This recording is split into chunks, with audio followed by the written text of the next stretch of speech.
جس میں اسرائیل کی جو ہولی نائٹ تھی اس پہ اٹیک کیا تھا عرب الائنس نے، اس کے بعد یہ پہلا حملہ ہے جو کہ باہر کسی اور ملک کی طرف سے کیا گیا اتنے لمبے عرصے کے بعد۔ تو ایسا نہیں ہے کہ اسرائیل ایکسپوز نہیں ہوا، ایسا نہیں ہے کہ ان کی ٹیکنالوجی کا استعمال جو ہے اس سے ان کو نقصان نہیں پہنچا۔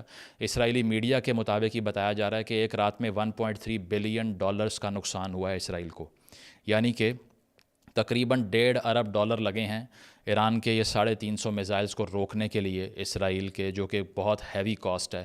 اور یہ آپ کو بتاتا ہے کہ اگر ہیومن کاسٹ نہیں لگی اس میں تو کیپٹل بہت زیادہ ویسٹ ہوا ہے۔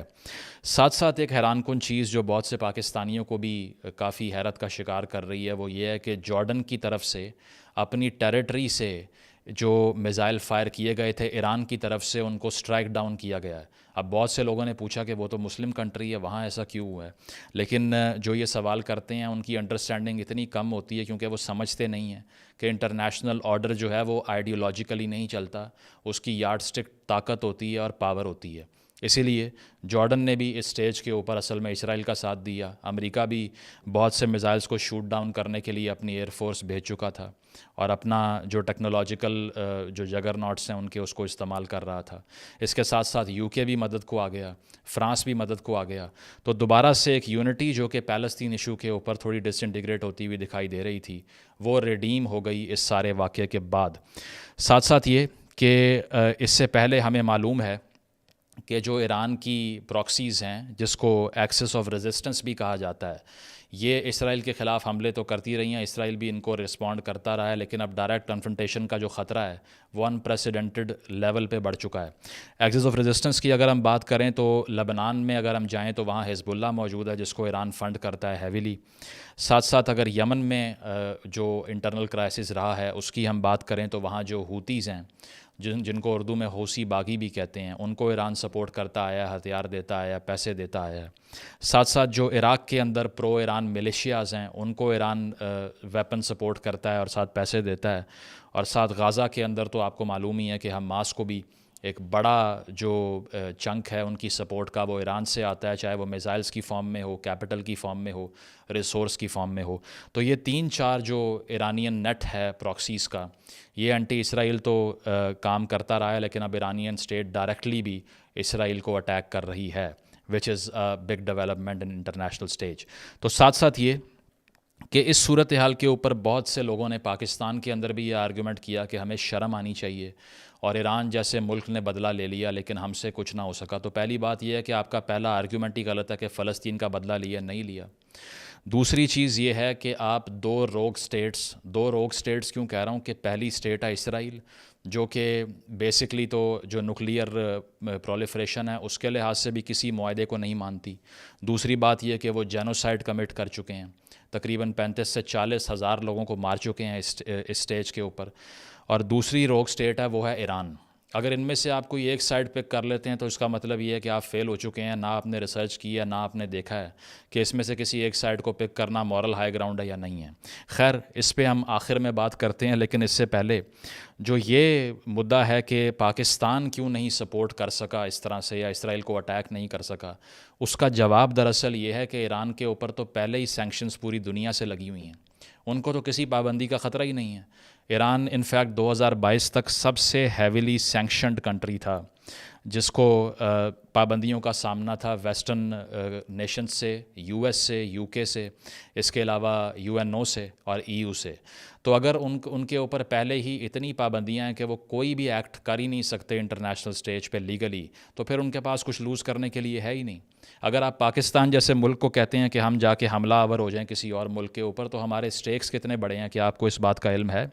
اگر بات کی جائے پاکستان کی جو پارٹنرشپ ہے EU کے ساتھ، جو پاکستان کی ایکسپورٹس باہر جاتی ہیں وہ تقریباً $10 بلین کی ایکسپورٹس بنتی ہیں، جو کہ 30% آف دی انٹائر ایکسپورٹس کا چنک ہے پاکستان کا۔ اس کے ساتھ ساتھ پاکستان کو وہ جہاں GSP+ سٹیٹس ملتا ہے، جنرلائز اسکیم آف پریفرنسز، اس کے تحت بہت سی پروڈکٹس آپ EU میں بھیج سکتے ہیں۔ دوسری چیز یہ ہے کہ آپ جتنے بیل آؤٹس لیتے ہیں آئی ایم ایف سے وہ امریکہ کی مرضی کے بغیر پاس ہی نہیں ہو سکتے، آپ کا ملک چل ہی نہیں سکتا.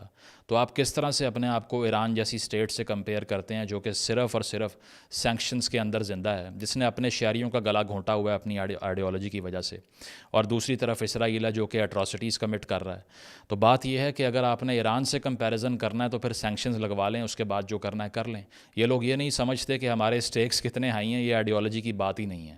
اگر آئیڈیالوجی کا مسئلہ ہوتا تو دنیا میں کتنے اربوں مسلمان ہیں وہ سب ایک سٹیج پر کیوں نہیں آتے، یا کیوں جو الائنسز ہیں مسلم کنٹریز کی وہ ایکٹ نہیں کرتی جوائنٹلی اسرائیل کے خلاف. اسی لیے نہیں کرتی کہ ہر کسی کے انٹرسٹ مختلف ہیں. یہ آپ سے ہضم ہوتا ہے یا نہیں، لیکن سچ صرف یہی ہے. یہ ماننا نہ ماننا آپ کی مرضی ہے. اس کے ساتھ ساتھ یہ کہ ہم نے یہ دیکھا ہے کہ اس طرح کے اٹیکس پہلے بھی ہو چکے ہیں. IRGC کے کمانڈر سید رضا موسوی 2023 کے اندر دسمبر میں ان کو نشانہ بنایا گیا تھا، اور تب بھی ایران کی طرف سے پروٹیسٹ کیا گیا. اس کے علاوہ 2019 کے اندر ہم نے یہ دیکھا کہ ایران کی طرف سے جو گولن ہائٹس ہیں جو اسرائیل کنٹرول کرتا ہے وہاں پر ایک میسو اٹیک ہوا، راکٹ فائر کیے گئے. تو یہ چپکلش جو ہے یہ کافی پہلے سے دکھائی دے رہی ہے، صرف انٹینسیفائی ہوئی ہے اور تو اس میں کوئی فرق نہیں ہے. سینکشنز کی جو میں بات کر رہا تھا اس میں 1979 میں پہلی سینکشن لگی، اور جو US ایمبسی تھی تہران میں اس کے اوپر اٹیک ہوتا ہے، اسٹوڈنٹس اٹیک کر دیتے ہیں. اس پہ مووی بھی ایک موجود ہے، آرگو نام ہے اس کا غالباً. ساتھ ساتھ یہ کہ 1995 میں بل کلنٹن کی طرف سے سینکشنز لگائی گئیں. 2018 کے اندر جو سینکشنز لگیں اس میں میزائل پروگرام کو بین کیا گیا، پرولیفریشن کو بین کیا گیا، نیوکلیئر پروگرام کو بین کیا گیا. 2019 کے اندر ایران سے کسی بھی قسم کی تیل خریدنے کی پرچیز، آئل پرچیز یا پھر کسی بھی قسم کی ٹریڈ کرنے پہ پابندی لگائی گئی امریکہ کی طرف سے. ساتھ ساتھ یہ کہ آپ ان سے نہ ہتھیار خرید سکتے ہیں نہ انہیں ہتھیار بیچ سکتے ہیں. UN کی سینکشنز کی بات کریں تو ریزولوشن 1696 موجود ہے کہ ایران نیوکلیئر پروگرام نہیں چلا سکتا. ساتھ ساتھ 1737 موجود ہے، کوئی ٹیکنالوجی ایران کسی کو سپلائی نہیں کر سکتا. 1747 موجود ہے جو کہتی ہے کہ آرمز ایمبارگو ہے ایران کے اوپر، اور دنیا میں جہاں بھی ایران کے کوئی ایسٹس ہیں ان کو فریز کر دیا جائے. یہ UN کی سینکشنز کی بات کر رہا ہوں. ساتھ ساتھ EU نے تمام ایسٹس ایران کے فریز کر رکھے ہیں اور ٹریڈ اور کسی بھی قسم کا تیل خریدنے پہ بین لگا رکھا ہے. اب یہ ساری سینکشن کو دیکھتے ہوئے کیا آپ کمپیئر کر سکتے ہیں پاکستان جیسی اسٹیٹ کے ساتھ ایران کو، جو کہ انٹرنیشنل آرڈر کا اب بھی حصہ ہے، جو کہ اب بھی IMF کے پروگرامز کو مکمل کرنا چاہتا ہے، جو اب بھی UN کی تمام ریزولوشنز پہ عمل کرنا چاہتا ہے، کرتا ہے یا نہیں وہ اور بات ہے. تو انٹرنیشنل آرڈر میں رہنے والی ایک ریاست کا پہلی بات یہ ہے کہ روگ اسٹیٹ سے کوئی کمپیریزن نہیں ہوتا. ساتھ ساتھ یہ کہ ہیومن رائٹس ریکارڈ کی اگر ہم بات کریں، چونکہ آپ ایک سائڈ پہ کرنا ہی چاہتے ہیں ہمیشہ کہ ان میں سے ایک بہتر ہے، دوسری جو ہے وہ ہم اس کا انتخاب نہیں کریں گے، تو وہ بھی آپ کو پتہ ہونا چاہیے کہ ایران وہ ریاست ہے جہاں پر لیگل ایج آف میرج خواتین کی صرف 13 سال ہے. ایک سال میں تقریباً 30,000 خواتین کی آن ایوریج شادی وہاں پہ 18 سال سے کم عمر کی ہوتی ہے. چائلڈ برائڈز کا کلچر ایران نے پروموٹ کیا ہوا ہے اپنے ملک کے اندر. ساتھ ساتھ یہ کہ 2022 میں ماسا امینی والے جو احتجاج تھے جس کو پولیس کسٹڈی میں مارا گیا، تقریباً 582 افراد کو ایران نے ایگزیکیوٹ کر دیا پروٹیسٹ کرنے کے ظلم میں. اس کے ساتھ ساتھ یہ کہ وہاں پر فیس ریکگنیشن کی ٹیکنالوجی سے سرویلنس کی جاتی ہے. ساتھ ساتھ یہ کہ 300 لوگوں کو 2019 کے احتجاج کرنے کے نتیجے میں پھانسی پہ چڑھا دیا گیا کہ آپ نے احتجاج کیا کیوں. یہاں پر تو 9 مئی کو ابھی رویا جا رہا ہے نا، جس کے اوپر اسٹیٹ ڈائریکٹلی کسی ایک بندے کو بھی اب تک مار نہیں سکی. ایران کے اندر ایک سال کے اندر 500-600 لوگوں کو پھانسی پہ چڑھا دینا صرف اس لیے کہ انہوں نے اپنی پولیٹیکل اوپینین کو اسرٹ کیا ہے، یہ بہت نارمل کام ہو چکا ہے. پھر بھی اگر آپ نے سپورٹ کرنا ہے ضرور کیجیے. اس کے علاوہ 1988 کا جو میسیکر تھا وہ تو انپریسیڈنٹڈ ہے، جس میں تقریباً 25,000 لوگوں کو مار دیا تھا. یہ بھی آپ پڑھ سکتے ہیں کہ اس کی وجوہات کیا تھیں اور کتنی ڈریکونین اسٹیٹ ہے جس کی ہم بات کر رہے ہیں. ساتھ ساتھ وہاں پہ نہ آپ گوگل استعمال کر سکتے ہیں، نہ وہاں پہ یوٹیوب استعمال کر سکتے ہیں، ویکیپیڈیا، BBC سب بینڈ ہے. خواتین ملک چھوڑنے کے لیے بھی اپنے خاوند کی پرمیشن کے بغیر جا نہیں سکتی. اس کے ساتھ ساتھ یہ کہ وہاں پر جو ایتھنک مائنورٹیز ہیں، جو بہائیز ہیں، بہائی کمیونٹی کے ساتھ وہاں کیا کچھ ہوتا ہے کہ وہاں قبرستان میں عام دفن بھی نہیں کر سکتے ان کی لاش کو. وہی صورتحال جو ہم نے یہاں احمدیوں کے لیے پھیلائی ہوئی ہے. تو یہ سارا کچھ دیکھتے ہوئے آپ کو کیا لگتا ہے کہ یہ ایک ایسا ملک ہے جو ڈیموکریٹک اسٹرگل کر رہا ہے یا جو بڑا ہیومن رائٹس کے لیے کھڑا ہوا ہے؟ ہر اس ریاست کو آپ اس لحاظ سے جج کیجئے کہ وہ اپنے شہریوں کے ساتھ کیسی ہے، اس کے بعد سپورٹ کریں اس کو. انٹرنیشنل سیکٹر کے اوپر تو آپ کہہ ہی نہیں سکتے نا کہ وہاں پر جو بھی کوئی ملک کر رہا ہے وہ مورل ہے یا امورل ہے، کیونکہ وہاں تو ایک لحاظ سے انارکی موجود ہے. یہ میں ہوا میں بات نہیں کر رہا، بلکہ اگر آپ ریئلسٹ پیراڈائم کو پڑھیں انٹرنیشنل تھیوری میں، یا نیو ریئلسٹ پیراڈائم کو پڑھیں، کسی حد تک کنسٹرکٹیوسٹ پیراڈائم کو بھی پڑھ لیں، لبرل آرڈر کو پڑھ لیں، تو وہ یہ بات کو مانتے ہیں کہ انٹرنیشنل آرڈر میں انارکی ہے. انارکی کا مطلب وہ نہیں ہے جو اردو والی انارکی ہوتی ہے. اس کا مطلب یہ ہے کہ انٹرنیشنل سٹیج کے اوپر the world leaks supreme authority, کہ دنیا میں عالمی حکومت ایسی کوئی نہیں ہے جو کوئی جرم کرنے کے اوپر آپ کو سینکشن کر دے گی.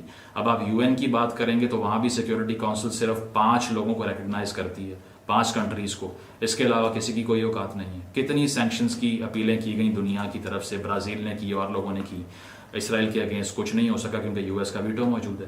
ساتھ ساتھ یہ کہ اگر ہم یہ دیکھیں کہ دنیا میں جو کوئی کورٹس کا نظام ہوتا ہے، جوڈیشل نظام ہے، وہاں پر بھی آپ کو ICJ ملتی ہے، انٹرنیشنل کورٹ آف جسٹس، جس کی جو جورسڈکشن ہے وہ اصل میں بائنڈنگ ہے ہی نہیں. 2 ممالک نے اگر اگری کیا ہے پھر ان کے اوپر سینکشن لگے گی، ادروائز نہیں لگے گی. تو اس کا مطلب یہ ہے کہ انارکی تو موجود ہے. اس پہ ہانس مورگنتھو جو ریئلسٹ تھیورسٹ ہے، اس نے کہا تھا کہ international politics is a struggle for power which is universal in time and space, کہ عالمی جو سیاست ہے وہ صرف اور صرف اسٹرگل فار پاور ہے. میکیویلی نے بھی یہی کہا کہ دراصل ہیومن نیچر ہی ڈیپلی فلاڈ ہے اور وہ پاور کے پیچھے جاتی ہے اور وہ طاقت کا حصول چاہتی ہے اور اخلاقیات کو نہیں دیکھتی. تو اسی کا ریفلیکشن عالمی نظام حکومت بھی ہے. کنسٹرکٹیوزم بھی یہی ہے کہ جو آپ انٹرنیشنل آرڈر کی انارکی کو بنا لیں گے وہ بن جائے گی. تو دراصل یہ سبجیکٹیو اتھارٹی ہے. پاکستان کیوں چین کے اندر ہونے والی اٹراسٹیز پہ بات نہیں کر سکتا اگر یہ ساری آئیڈیالوجی کی بات ہو رہی ہے؟ اسی لیے کہ وہاں پر پاور ایگزسٹ کرتی ہے ہمارے لیے. اسی لیے ہم کشمیر پہ تو رو لیتے ہیں لیکن وہاں کی بات نہیں کرتے، یمن کی بات نہیں کرتے جہاں پہ سعودیز گلٹی ہیں، کیونکہ وہاں بھی ہمیں طاقت چاہیے. تو اسی لیے اس ساری گفتگو کا پرپز یہ ہے کہ آپ اس ڈیلوژن سے نکلیں کہ ہم نے ایک سائڈ پک کرنی ہے آن دا بیسس آف فیتھ، کیونکہ اس کی بیس کے اوپر انٹرنیشنلی کوئی کوآپریٹ کر ہی نہیں رہا. دوسری چیز یہ ہے کہ گلف میں ہونے والی وارز سے گوئنگ فارورڈ ہمیں دور رہنا چاہیے. تیسری چیز یہ ہے کہ اب ممکنہ طور پہ اسرائیل بھی اس کو رسپونڈ کرے گا. کہا یہ جا رہا ہے کہ شاید ایسی ٹیریٹریز جہاں حزب اللہ کے ٹھکانے موجود ہیں وہاں اسرائیل اٹیک کرے گا، اور آج بھی ان کی وار کیبنٹ کا اجلاس ہوا ہے اور وہ سوچ رہے ہیں اس پہ کہ کیسے رسپونڈ کرنا ہے. اگر ایسا ہوتا ہے تو there could be a possibility of a full scale war between Iran and Israel in future, but we should stay away from everything that is being done in the Middle East, کیونکہ ہمارے یہ کسی interest میں نہیں ہے. اس سے پہلے بھی ہم نے، چاہے وہ افغان جنگ ہو یا سعودیز کی طرف سے جو ہمیں جنگ میں بہت دفعہ جھونکا گیا، اس کو سپورٹ کر دیا، ہمیشہ نقصان اٹھایا. تو پاکستان کا کام یہ ہے کہ اس وار کے اندر بالکل نیوٹرلٹی کلیم کرے، اور ساتھ ساتھ جو اس ملک کے اندر جنگوئسٹک بیٹھے ہوئے ہیں لوگ جو وار کو بڑا سیلیبریٹ کر رہے ہیں، ان سے سوال کریں کہ 2 مہینے پہلے ایران برا کیوں تھا، اور اب آ کر اگر آپ ایرانین اسٹیٹ کو بہتر کہہ رہے ہیں تو اس کے اندر اتنی پھانسیاں دی جا رہی ہیں جتنی سعودیہ اور اسرائیل میں بھی نہیں دی جاتی. تو کیا وہ اپنے شہریوں کے لیے ایک اچھی ریاست ہے؟ یہ سوال ضرور کریں اور اس کے بعد کسی کو سپورٹ کریں. Thank you. بالکل یار، ایک سید مزمل صاحب نے صحیح بولا ہے کہ پہلے ان کی ریاست کو دیکھیں تو ٹھیک ہے، ان کی ریاست کو ہم بعد میں دیکھیں کہ جو بیچارے ہمارے ساتھ ہو رہا ہے وہ تو ہم دیکھ رہے ہیں ڈیلی، ایک دوسرے کو کیسے مار رہے ہیں، جو پیٹ رہے ہیں، بیچارہ کوئی آواز نہیں اٹھا سکتا. اتنے زیادہ سید مزمل نے ہمیں ایک لسٹ بنا کر دی ہے، وہاں یہ ہوا، وہ یہ ہوا، وہ بھی کتنے سالوں میں، 88 میں، کہ پتہ نہیں کب. ہم تو بھائی یہ لاسٹ 2 سال کے واقعے اٹھا لینا کہ جو انہوں نے ہمارے ساتھ کیا ہے، وہ ان کے جتنے مرضی جتنے ہو چکے ہیں وہاں واقعے، ان سب کے اب بڑھ کر یہ چیزیں ادھر ہو چکی ہیں. خیر، باقی ایک ویڈیو پر آئیں تو ان کی یہ بات ضرور ٹھیک ہے کہ ہم پہلے اپنے آپ کو دیکھ لیں اور پھر آگے ایکسپورٹ کریں. اب دیکھیں کہ 2 مہینے پہلے جب ایک واقعہ ہوا تھا، جب ایک ایران پر اٹیک انہوں نے ادھر کیا، پھر انہوں نے ایک واپس ادھر ایک جو کیا تھا، تو اس وقت کافی زیادہ ہم ایران کے خلاف ایک ٹرینڈ چل رہے تھے کہ یہ ایسے ہیں جو کہ ان کو ایک یہ چیزیں بول کر آگے ایک لیا جاتا ہے. لیکن آج یہ ہے کہ پوری فیس بک، ٹویٹر، جس کو مرضی دیکھ لو، وہ آج وہی تعریف کے پل باندھ رہا ہے، یہ ہو رہا ہے.